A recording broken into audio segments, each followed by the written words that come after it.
नमस्कार। स्वागत है आपका कथा कल्प में। और आज की इस कड़ी में मैं लेकर आया हूं मैथिली शरण गुप्त कृत पंचवटी का प्रथम भाग। पंचवटी एक ऐसी कृति है जिस कृति में आपको स्नेह दिखेगा, प्रेम दिखेगा और जगत के प्रति एक अलग तरह की भावना को आप देख पाएंगे। प्रकृति का अपूर्व सौंदर्य यहां पर आपको शब्दों के माध्यम से आप तक पहुंचेगा। यह कमाल की कृति है। आइए शुरू करते हैं मैथिली शरण गुप्त पंचवटी।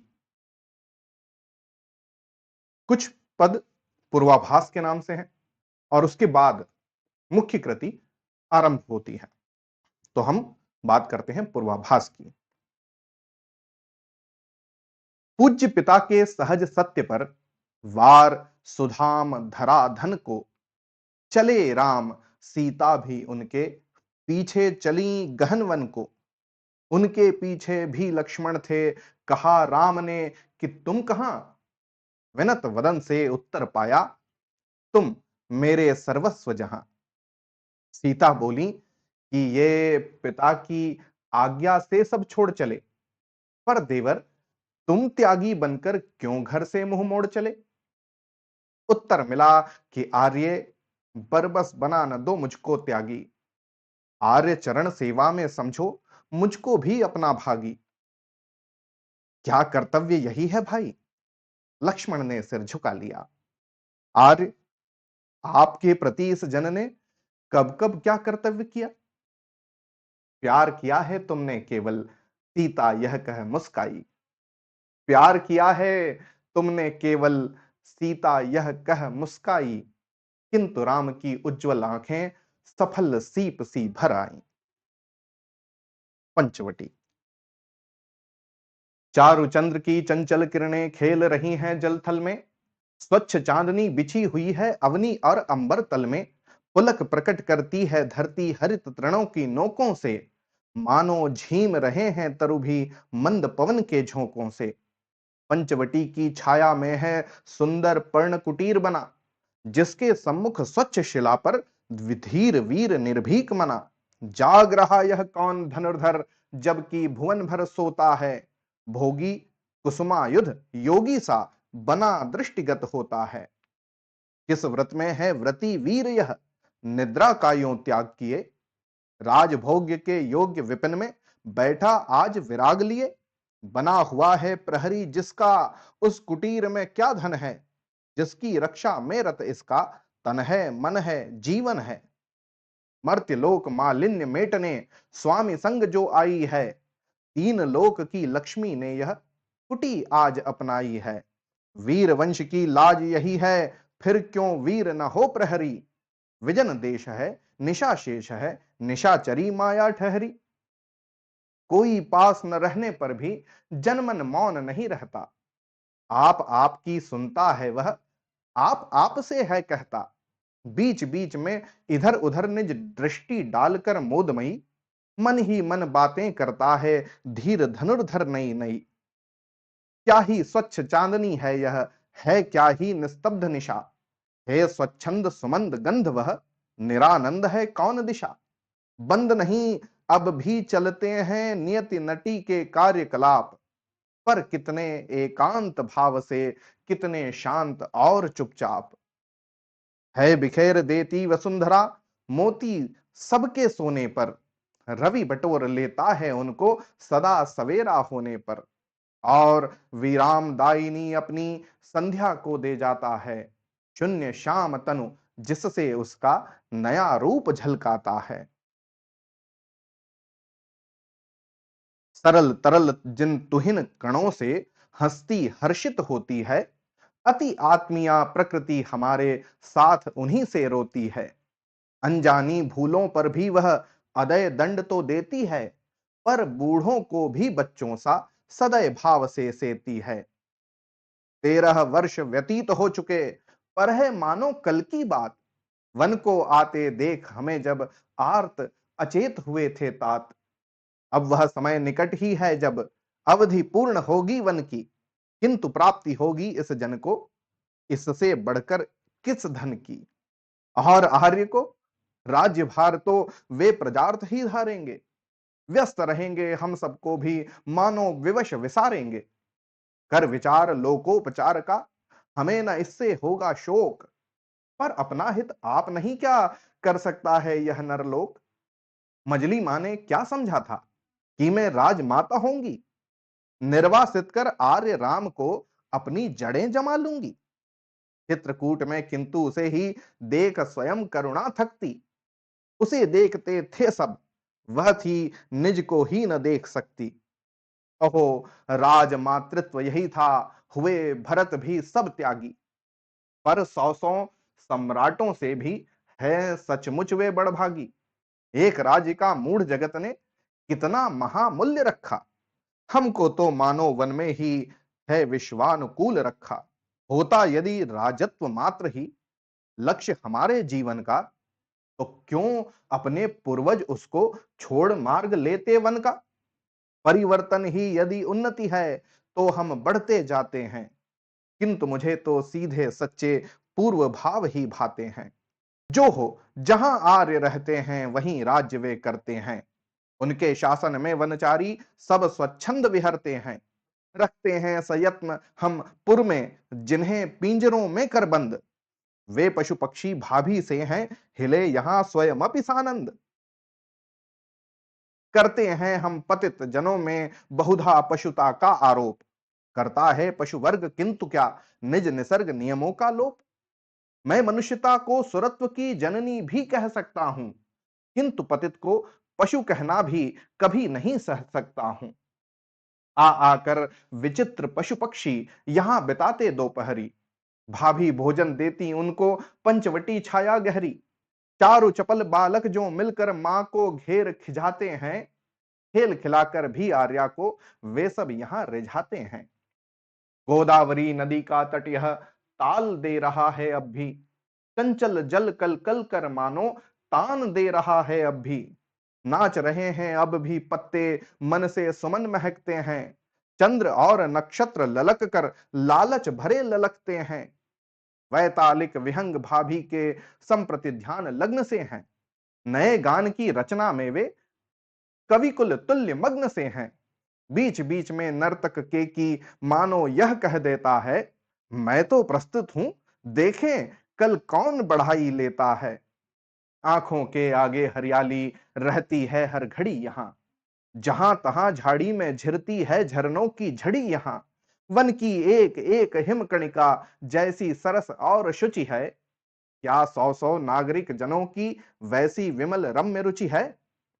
मुनियों का सत्संग यहाँ है, जिन्हें हुआ है तत्व ज्ञान। सुनने को मिलते हैं उनसे नित्य नए अनुपम आख्यान। जितने कष्ट कंटकों में है जिनका जीवन सुमन खिला।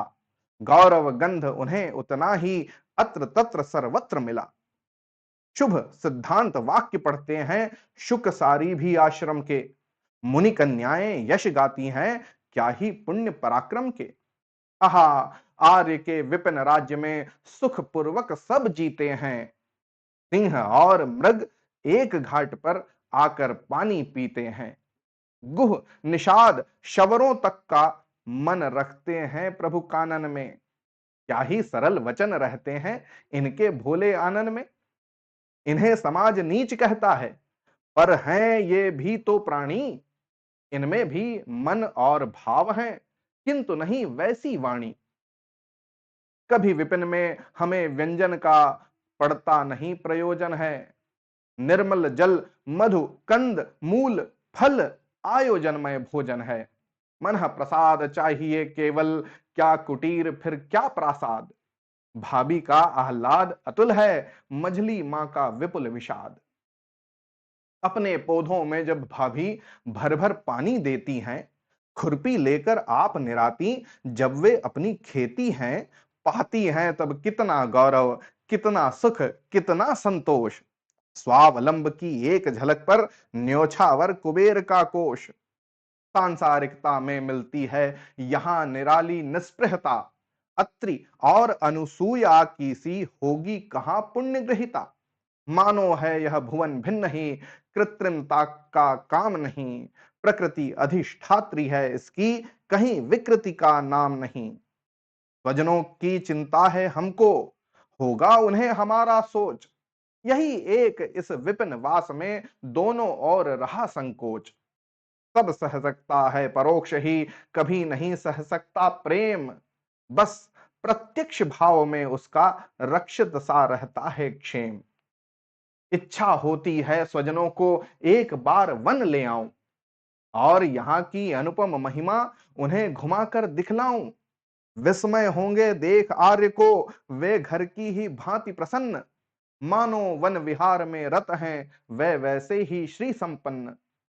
यदि बाधाएं हुई हमें तो उन बाधाओं के ही साथ, जिससे बाधा बोध न हो वह सहन शक्ति भी आई हाथ। जब बाधाएं न भी रहेंगी तब भी शक्ति रहेगी यह, पुर में जाने पर भी वन की स्मृति अनुरक्ति रहेगी यह। नहीं जानती हाय हमारी माताएं आमोद प्रमोद, मिली हमें है कितनी कोमल, कितनी बड़ी प्रकृति की गोद। इसी खेल को कहते हैं क्या विद्वज्जन जीवन संग्राम, तो इसमें सुनाम कर लेना है कितना साधारण काम। बेचारी उर्मिला हमारे लिए व्यर्थ रोती होगी, क्या जाने वह हम सब वन में होंगे इतने सुख भोगी। मग्न हुए सौमित्र चित्र सम, नेत्र निमीलित एक निमेश। फिर आंखें खोले तो यह क्या अनुपम रूप, अलौकिक वेश। चकाचौंध सी लगी देख कर प्रखर ज्योति की वह ज्वाला, निसंकोच खड़ी थी सम्मुख एक हास्य वदनी बाला। रत्नाभरण भरे अंगों में ऐसे सुंदर लगते थे, जो प्रफुल्ल बल्ली पर सौ सौ जुगनू जगमग जगते थे। ही अत्यंत अतृप्त वासना दीर्घ द्रगों से झलक रही, कमलों की मकरंद मधुरिमा मानो छवि से छलक रही। किंतु दृष्टि थी जिसे खोजती, मानो उसे पा चुकी थी। भूली भटकी मृगी अंत में अपना ठोर आ चुकी थी। कटी के नीचे चिकुर जाल में उलझ रहा था बायां हाथ, खेल रहा हो ज्यों लहरों से लोल कमल भंवरों के साथ। दायां हाथ इसलिए था सुरभित चित्र विचित्र सुमन माला, टांगा धनुष की कल्प लता पर मनसिज ने झूला डाला। पर संदेह दोल पर ही था लक्ष्मण का मन झूल रहा, भटक भावनाओं के भ्रम में भीतर ही था भूल रहा। पड़े विचार चक्र में थे वे, कहां न जाने कूल रहा। आज जागरित स्वप्न शाल यह सम्मुख कैसा फूल रहा। देख उन्हें विस्मित विशेष वह सुस्मित वदनी ही बोली। रमणी की मूरत मनोज्ञ थी, किंतु न थी सूरत भोली। शूरवीर होकर अबला को देख सुभग तुम थकित हुए, संस्कृति की स्वाभाविकता पर चंचल होकर चकित हुए। प्रथम बोलना पड़ा मुझे ही, पूछी तुमने बात नहीं। इससे पुरुषों की निर्ममता होती क्या प्रतिभास नहीं। संभल गए थे अब तक लक्ष्मण, वे थोड़े से मुस्काए। उत्तर देते हुए उसे फिर निज गंभीर भाव लाए। सुंदरी, मैं सचमुच विस्मित हूं तुमको सहसा देख यहां। ढलती रात अकेली बाला, निकल पड़ी तुम कौन कहां। पर अबला कहकर अपने को तुम प्रगल्भता रखती हो, निर्ममता निरीह पुरुषों में निस्संदेह निरखती हो।